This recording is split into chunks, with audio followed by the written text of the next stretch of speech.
Hey friends, Dave here. So we've been talking a lot about email over this last series of videos, and I just wanted to recap really what it means to get or how to get the best possible email results. And really it boils down to three things, right? It means adding to your email marketing foundation. We talked about those things that really set you up for success, and it's building on that foundation.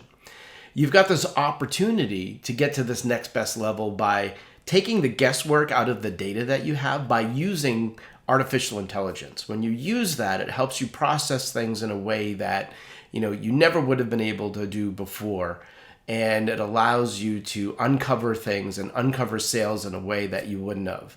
And then using predictive analytics and automation to really get to that point where you're treating contacts as individuals.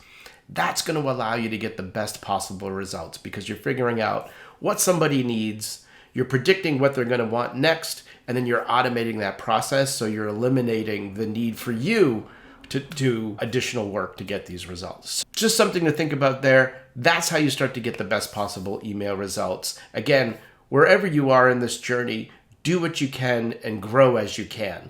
That's the great thing about email, is that it works for people no matter what stage of business that you're in. And you can always build on those strong foundation that you have to get even better and better results. All right, friends, we'll see you next time.